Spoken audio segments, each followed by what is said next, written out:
الحمد لله نحمده ونستعينه ونستغفره ونؤمن به ونتوكل عليه ونعوذ بالله من شرور أنفسنا ومن سيئات أعمالنا من يهده الله فلا مضل له ومن يضلله فلا هادي له ونشهد أن لا إله إلا الله وحده لا شريك له ونشهد أن سيدنا ونبينا وحبيبنا ومولانا محمدا عبده ورسوله أما بعد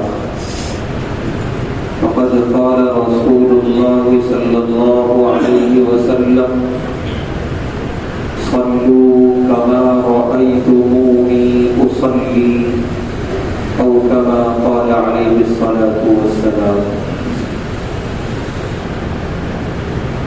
ہر طرح کی تعریف اور حمد و ثنا اللہ بزرگ و برتر کے لائق ہے جس کا کوئی شریک نہیں، جس کا کوئی ساجی اور ہمسر نہیں، جو ہمیشہ سے ہے اور ہمیشہ رہے گا. لاکھوں درود و سلام نازل ہو ہم سب کے پیارے آقا، پیارے حبیب احمد مجتبی محمد مصطفیٰ صلی اللہ علیہ وسلم پر اور آپ کے تمام صحابہ اور اہل بیت پر. محترم حضرات، گزشتہ جمعہ گفتگو ہوئی تھی نماز کی اہمیت اور اس کی فضیلت کے اوپر.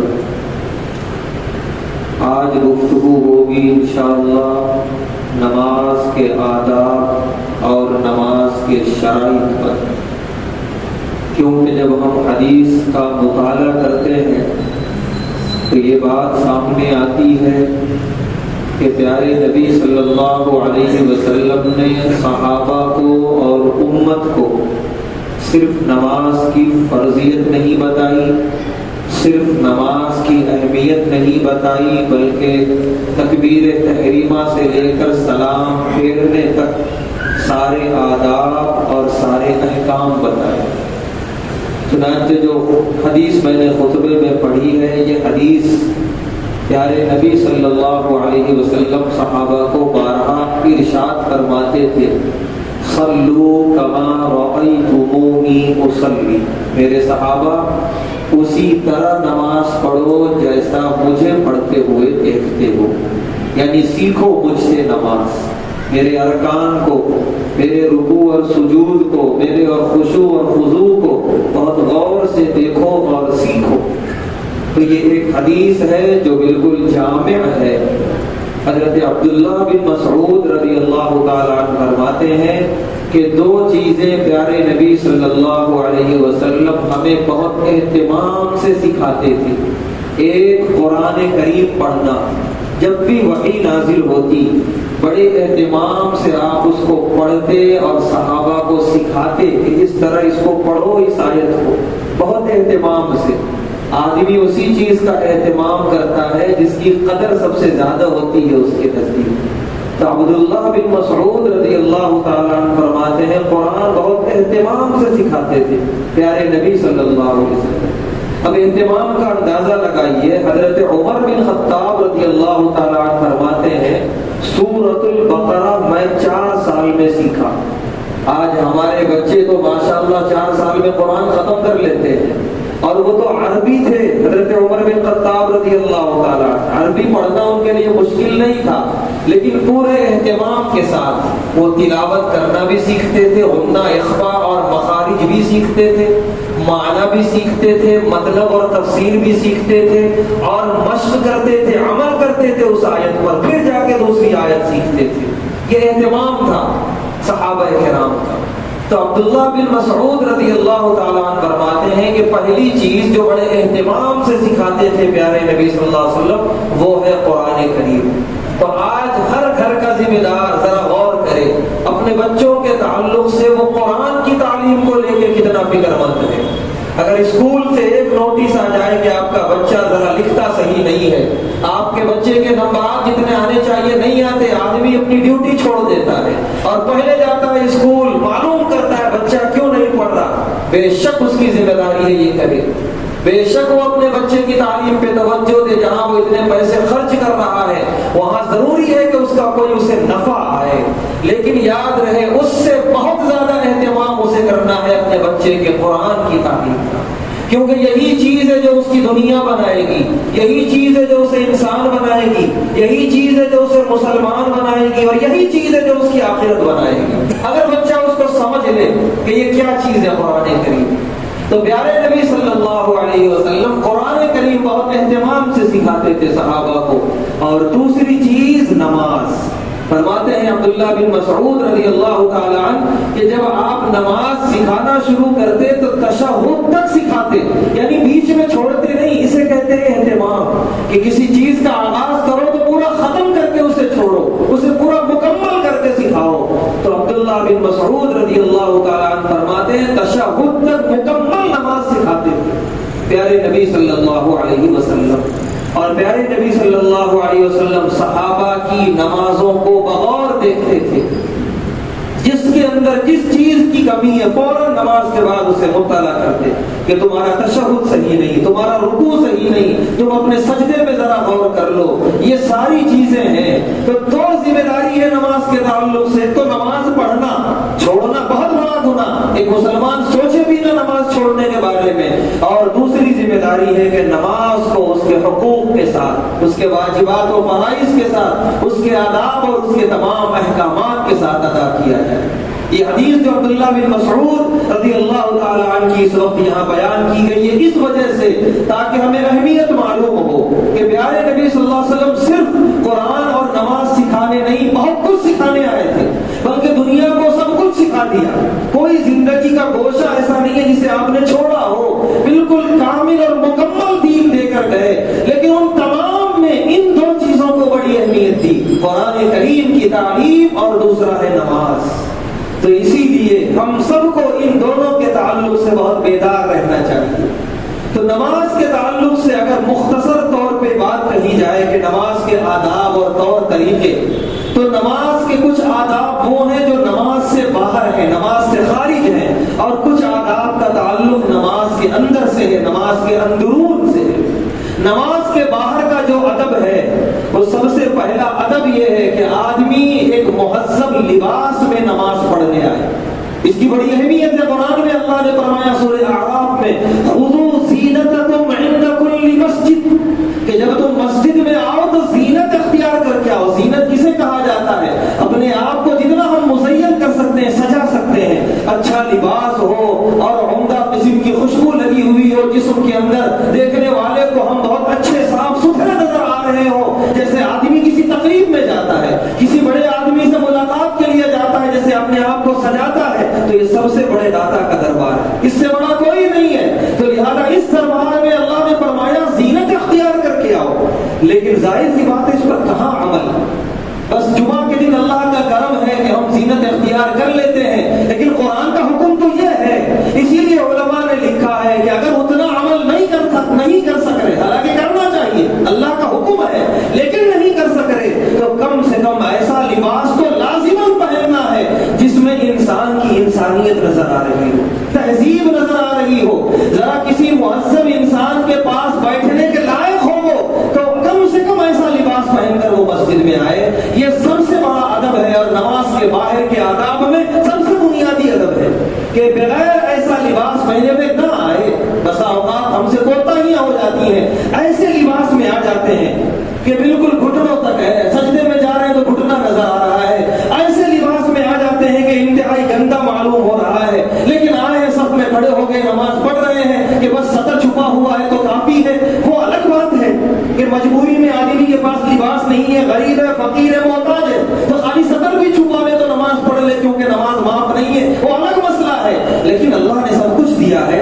ابھی ہم ولیمے میں جانے لگے تو پھر ہماری تیاری دیکھنے کے لائق ہوتی ہے، ہمارا لباس دیکھنے کے لائق ہوتا ہے، اور ایک مظلوم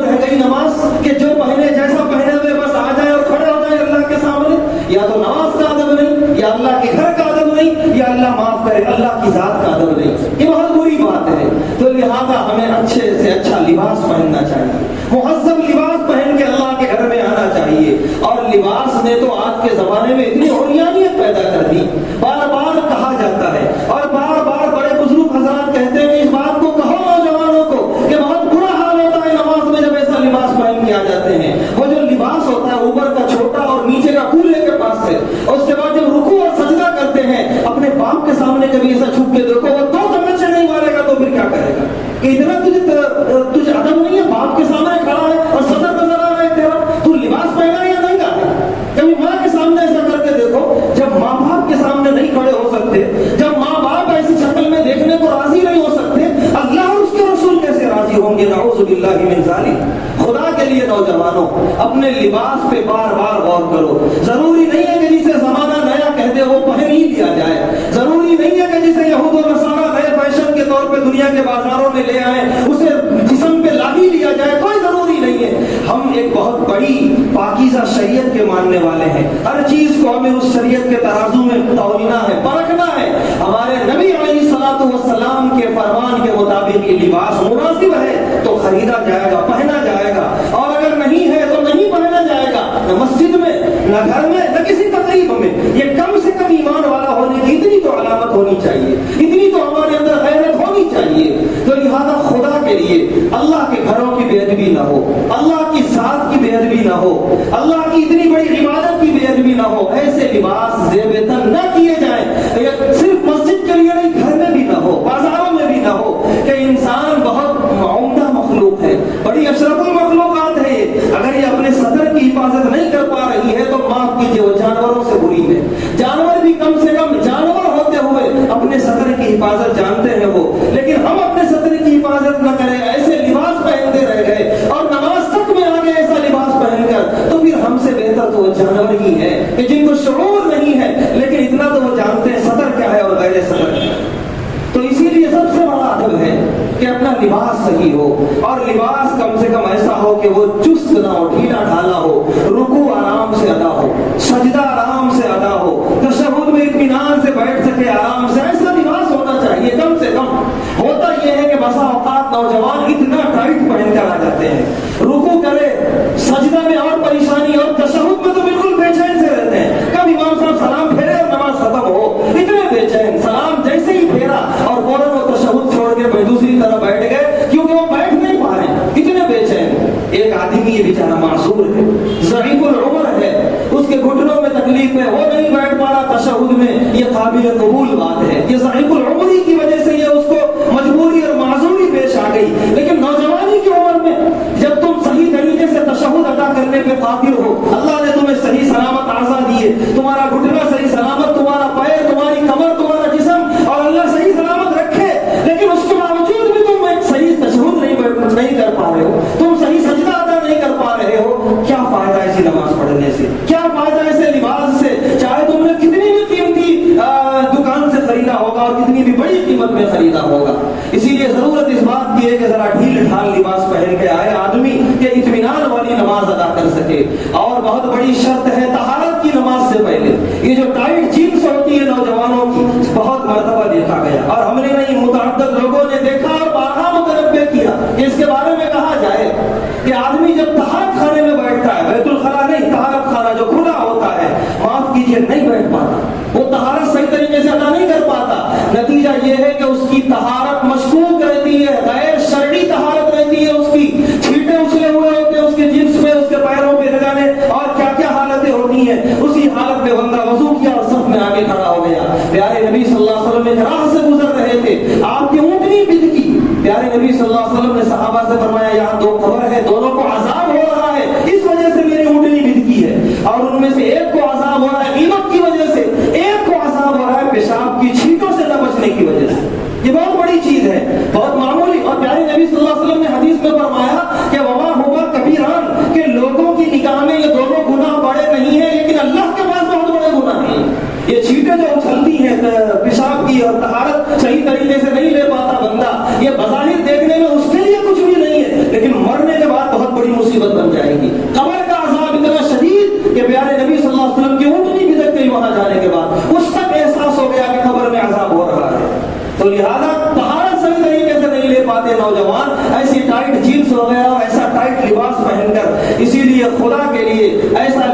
بہنوں کہ پاکیزہ رہو، طہارت رہے، اور طہارت کے بعد پھر اطمینان والی نماز ادا ہو۔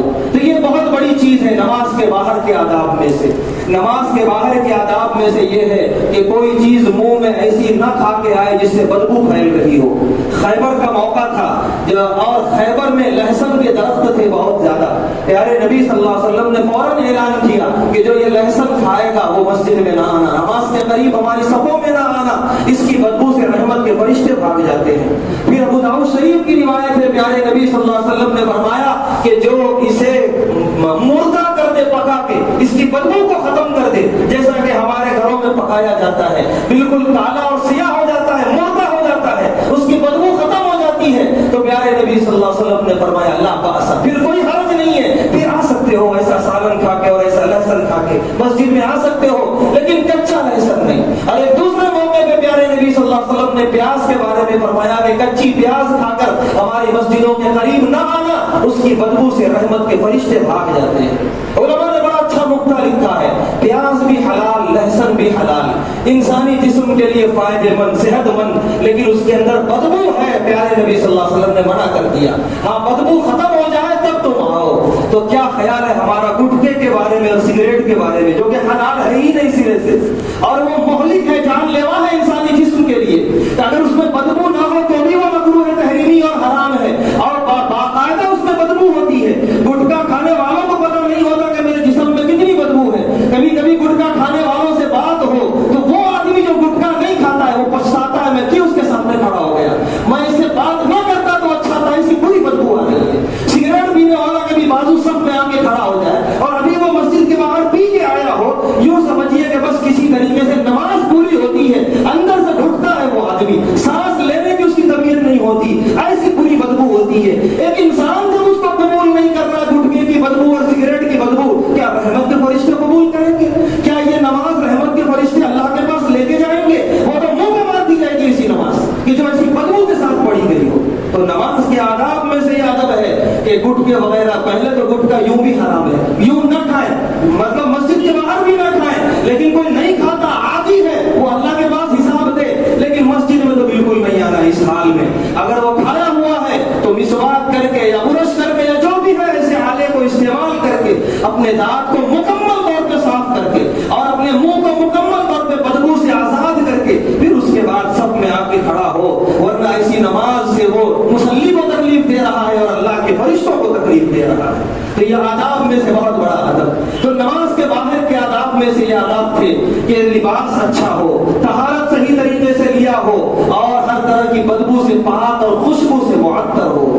اس کے بعد جب نماز کے لیے کھڑے ہوں تو بہت بڑا ادب سکھایا پیارے نبی صلی اللہ علیہ وسلم نے کہ صفیں سیدھی ہو بالکل، اور سیدھی ہونے میں دو ذمہ داری ہے، ایک تو یہ کہ بیچ میں کوئی جگہ خالی نہ ہو، بالکل ایک جسم دوسرے جسم سے متصل ہو، کندھے سے کندھا لگا ہوا ہو، کوئی جگہ خالی نہ ہو، اور دوسرا یہ ہے کہ سب ٹیڑھی نہ جائے، بالکل سیدھی جائے، کہ ایک طرف سے اگر ڈور باندھ کر دوسری طرف باندھ دی جائے تو سب کی ایڑیوں کو ٹچ کرتے ہوئے وہ گزرے ڈور، یعنی بالکل سیدھی سب لگی ہوئی ہو۔ چنانچہ حضرت عمر بن خطاب رضی اللہ تعالیٰ عنہ، حضرت عثمان بن عفان رضی اللہ تعالیٰ عنہ کے بارے میں آتا ہے، جب یہ لوگ خلیفہ تھے اور مسجد نبوی میں امامت کرتے تھے تو باقاعدہ ان لوگوں نے کچھ لوگوں کو متعین کیا تھا صفوں کو درست کرنے کے لیے، کہ وہ اٹھتے تھے، جاتے تھے اور ساری صفوں کو دیکھ کر آتے تھے۔ جب اطلاع ملتی تھی کہ سارے صفیں سیدھی ہیں تب جا کے یہ لوگ نماز شروع کرتے تھے، تکبیر تحریمہ باندھتے تھے۔ پیارے نبی صلی اللہ علیہ وسلم کے بارے میں آتا ہے جب ابتدا میں نماز فرض ہوئی تو آپ نے جب سکھایا لوگوں کو صفیں سیدھی کرنا تو ایک تیر لے لیتے تھے اپنے ہاتھ میں، بالکل سیدھی تیر، اور سب کے ایک کونے سے دوسرے کونے تک چلتے تھے کہ سب کا سینہ اس تیر کے بالکل برابر ہو، ذرا بھی کوئی آگے نہ ہو کوئی پیچھے نہ ہو، اتنا اہتمام صفوں کو سیدھے کرنے کا۔ اور فرمایا پیارے نبی صلی اللہ علیہ وسلم نے اگر تم مسجدوں میں صفیں سیدھی نہ کرو گے تو مسجدوں کے باہر کی زندگی میں اختلاف آ جائے گا، کجی آ جائے گی، دلوں میں کدورتیں آ جائیں گی۔ ہماری یہ مسجد کی نماز ہمارے جو مسجد کے باہر کی زندگی ہے اس پر بہت مؤثر ہوتی ہے۔ یہاں جتنا ہم بہتر ہوں گے مسجد کے باہر بھی انشاءاللہ اتنے ہی بہتر ہوں گے۔ تو صفیں سیدھی ہونی چاہیے، یہ بہت بڑی ذمہ داری ہے، اور اس تعلق سے ہر مصلی کی ذمہ داری ہے کہ وہ اس بات کا پورا اہتمام کرے۔ صفیں سیدھی ہونے میں یہ بات بھی ہے کہ جب تک ایک صف مکمل نہ ہو دوسری میں نہ کھڑے ہو۔ دیکھا یہ جاتا ہے مسجد بہت بڑی ہے تو ابھی دوسری پہلی صف ادھر خالی ہے، نہیں جاتے